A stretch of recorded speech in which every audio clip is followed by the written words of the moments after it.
There's a difference between, somebody says, well, I have faith, but I mess up. Okay. Oh, I've been a Christian 10 or 20 years. I have faith, but I mess up all the time. Liar.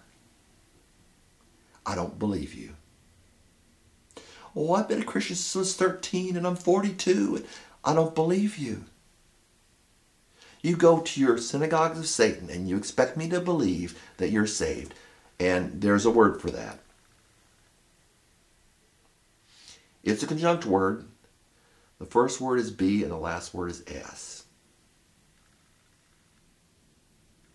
Can you write that down? I mean, can you figure out what those words stand, what those abbreviations stand for?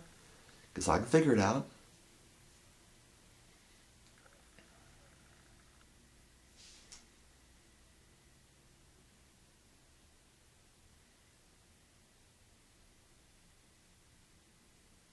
You expect me to believe that Christ is a matter of stasis, that you stay in the same position, in the same sin all your life. Oh no, I cleaned it up a little bit.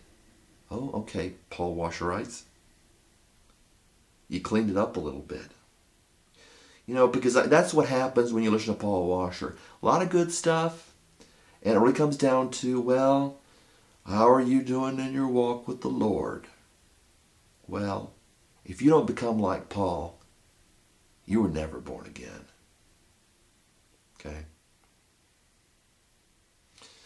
If you're obsessed, rather than teaching, I would say teaching the gospel, but as far as preaching the gospel, I've told I can't, it's not something that I can do over I don't want to get into that, but it's not something I can do over the internet.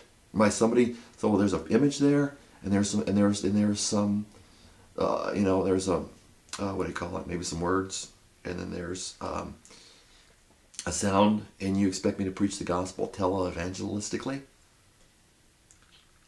I say I can't do it.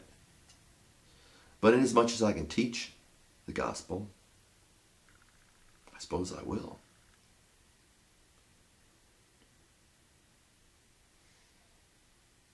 But if you don't become like Paul, if you don't become like Timothy, if you don't become like Silas, well, you're in jail, or whatever is equivalent.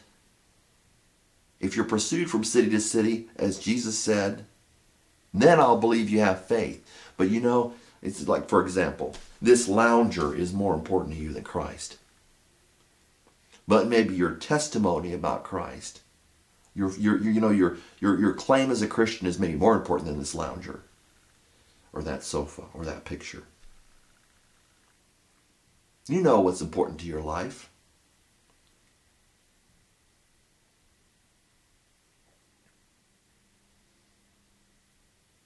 You know.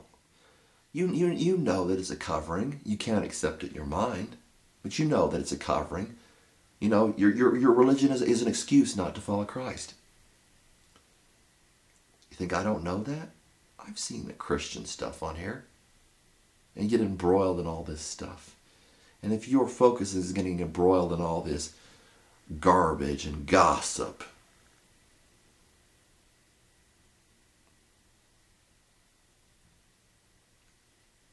then either you're very immature and you should shut up, or you don't know Christ.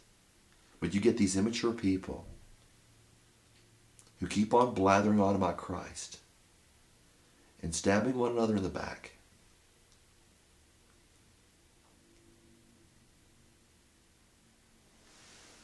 And, you get a false testimony about Christ. A form of religion but denying its power. Oh, this power. Oh, we have a form of religion. We've got a form of Christianity. But there's no power with it. Oh, it can save us from our sins, but it can't save us from our sinning. What's it meant to do? Oh, the power of Jesus Christ just changing me, and you're still committing adultery. Come on. You think the Christians on here don't commit adultery? Don't bear a false witness, false testimony of Christ, which is is a breach of the Ten Commandments. You may expect me to believe that.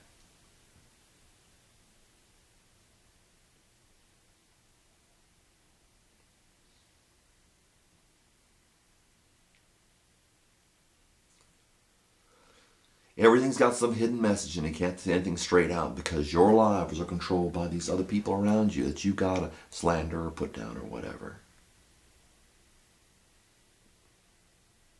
There's a difference between standing up there and saying, well, you know, this person is a liar or this person is a fake. And, people get upset. There's a difference between that and saying this is what the truth is. There's a difference between that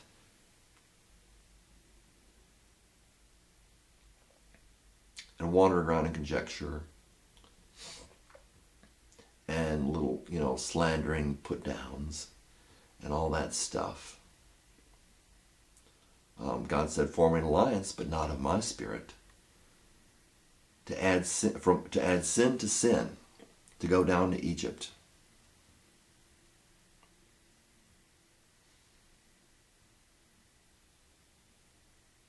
To seek help in the shadow of Pharaoh. It says Pharaoh will be your shame. Oh yes.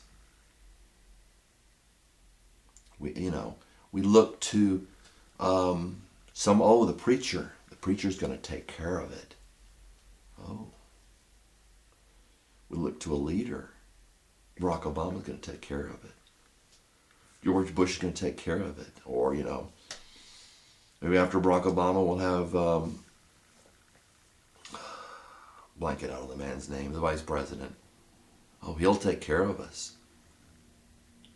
And the view is never to God.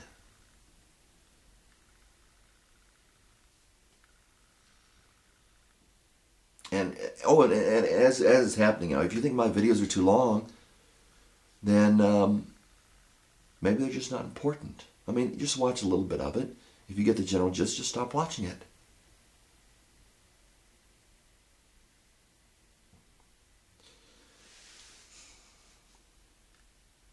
You expect me to believe. I mean, I have plants over here. They grow even indoors, which is hard enough to do. So there's a plant or two over there just going like gangbusters. And you expect me to believe. You're not going like gangbusters. You're doing the works of your father, the devil, and you expect me to believe, oh, you're Christians just having problems. Problems that Jesus can help you with, and yet you come on here and you act and you teach? Come on, I don't believe you. Oh, I'm starting to read this book, or I'm about to read this book called Pagan Christianity. It shows us everything we're doing in our churches that is unbiblical. And yet we support our churches, the temple of the Lord, the temple of the Lord, the temple of the Lord. And God says that you may do these abominations. Shame on you. You're not interested. You're a Kappa Phi, whatever, you went to college and you were in the right fraternity and you got the right major. You majored in business and you got the right religion, Christianity. BS. You're like the same as our politicians. A bunch of BS. Lay it on heavy and thick. You know what a PhD is? Piled higher and deeper. So maybe you've got a PhD, or you act like I know the Bible. Great. You diligently search the scriptures because you think that in them you will have life. But Jesus said you fail to come to me that you may have that life. Piled higher and deeper.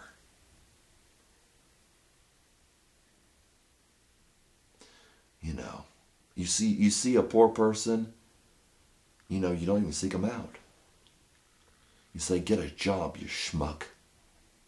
You say, if I give money to him, he'll just spend it on alcohol. I can't give anything to him, And Jesus says, give to those who ask you. And do not hold back from those who want to borrow from you. And yet you won't help the poor. No, why, you're a Christian. You don't want them to spend it on alcohol. Or maybe drugs. They'd spend it on drugs. Oh, no, because you're a Christian. Well, you're doing exactly the opposite of what Jesus said while you're being a Christian. So excuse me if you know, some fantasy land that you're living in, I don't believe. You know, the atheists are right to some degree. You're living in a fantasy land. You want other people to join you in your little political party or whatever you want to call it. Excuse me if I don't believe you. Pardon me.